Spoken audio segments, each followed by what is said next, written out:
Halo Rebaners, bagaimana kabarnya? Kali ini saya akan menceritakan alur cerita film The Old Guy yang dirilis tahun 2024. Tepatnya tahun kemarin, dan tanpa basa-basi lagi langsung saja kita ke alur ceritanya. Do you know who I am?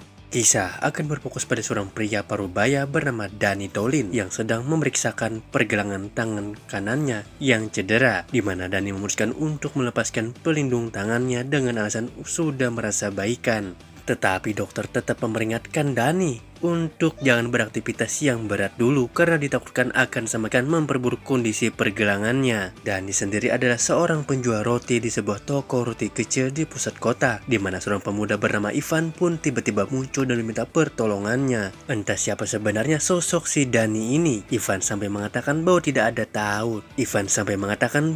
ada satupun yang tidak tahu nama Danny di lingkungan profesi mereka. Sehingga daripada penyamarannya terbongkar, Danny pun langsung mengajak Ivan ke dapur belakang. Ternyata Ivan baru saja selesai melakukan sebuah pekerjaan dan tak sengaja terluka di bagian perut. Tujuan Ivan mendatangi Danny adalah untuk meminta bantuan agar menghubungi pihak perusahaan, karena hanya Danny lah satu-satunya orang yang punya kontak langsung dengan para petinggi perusahaan. Selesai menelpon petinggi perusahaan, Danny pun menyuruh Ivan untuk menanggalkan pakaiannya dengan alasan dokter sebentar lagi akan datang dan mengobati luka di perutnya. Namun ketika Ivan disuruh memandangi sebuah gambar pantai, tiba-tiba saja setelah mengeksekusi Ivan dan menyerahkan mayatnya pada tim pembersih, Danny pun pergi ke sebuah rumah besar milik direktur perusahaan, di mana Anda semua akan mungkin sedikit terkejut saat mengetahui jika profesi Danny yang sebenarnya adalah seorang pembunuh bayarin. Ya, perusahaan yang dimaksud ternyata adalah perusahaan yang bergerak di bidang bunuh-membunuh yang menawarkan jasa pembunuh bayaran bagi para pelanggan kelas atas, di mana Danny sendiri sudah 30 tahun bekerja sebagai pembunuh bayaran sampai akhirnya diistirahatkan sekitar 1 tahun yang lalu gara-gara tangannya yang mengalami cedera. Dia bernama Oval, salah satu petinggi perusahaan cabang Cilengka sekaligus atasan Danny selama 30 tahun ini. Danny bekerja keras ingin kembali pada pekerjaannya karena bosan harus pura-pura menjadi penjual roti terus. Namun menyadari kondisi cedera tangan yang belum pulih atau sembuh total, Oval pun menolak permintaan tersebut. Karena Danny bersikeras ingin bekerja lagi, Oval pun akhirnya mengiyakan permintaannya. Tapi kali ini pekerjaannya agak sedikit berbeda, di mana Danny harus menjadi seorang pelatih, pembimbing, instruktur untuk mendampingi seorang pembunuh bayaran muda yang baru saja terjun dalam dunia kriminal. Dia bernama Will, seorang pembunuh bayaran pemula, mendapat tugas untuk mengeksekusi seorang target yang setelah berkenalan satu sama lain, Danny dan Will pun langsung bergerak untuk melakukan persiapan. You got that?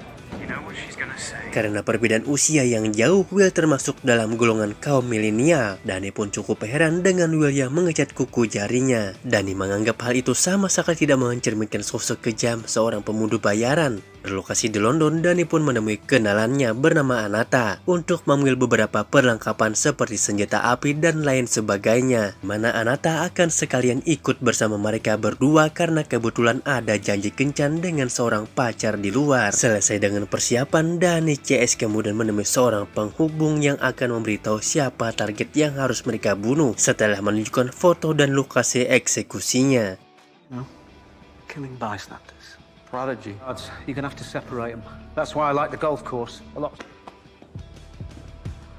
Si penghubung pun memberitahu Danny terkait sosok Will yang digadang-gadang sebagai pembunuh bayaran jenius. Sehingga itulah alasan kenapa Opal merekrutnya dalam perusahaan. Tiba di lokasi eksekusi, yaitu sebuah lapangan golf. Danny meminta Will untuk tunggu di mobil saja dan biarkan ia melakukan pekerjaannya sendirian. Danny lakukan sebagai bentuk keiriannya terhadap Will yang pada intinya Danny tidak terima bahwa ada pembunuh lain yang dianggap lebih baik darinya. Target sendiri terlihat sedang bermain golf ditemani oleh dua pengawalnya sampai ketika bola secara kebetulan jatuh di dekat lokasi Danny bersembunyi. Dengan cepat memindahkannya ke dekat pepohonan dengan harapan bisa berhadapan titik yang tepat untuk menembaknya dari jarak dekat.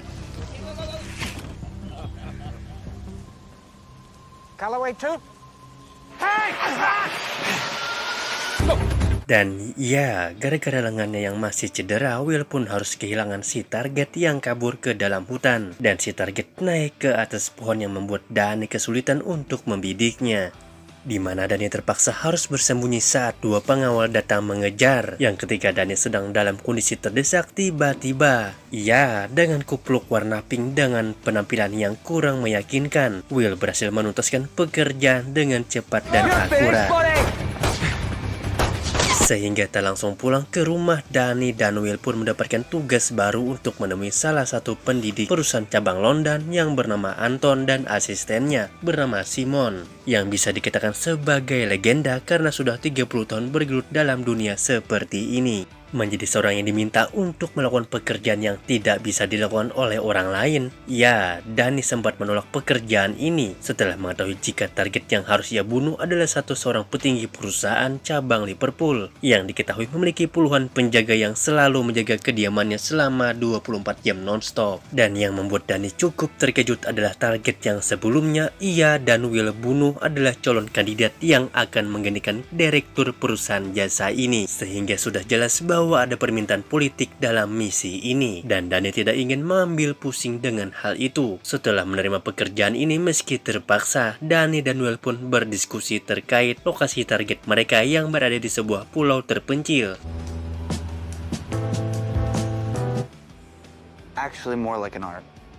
You know? I'm saying if you do it, you do it. Sehingga satu-satunya cara tercepat untuk menyeberanginya adalah dengan menggunakan perahu bot kecil. Tiba di lokasi, Will sempat terkejut saat melihat jika sungai yang ia harus mereka seberangi ternyata surut. Mereka tidak memiliki pan lain selain harus berjalan kaki sejauh 30 km untuk sampai di lokasi si target. So constant talking, just, distract.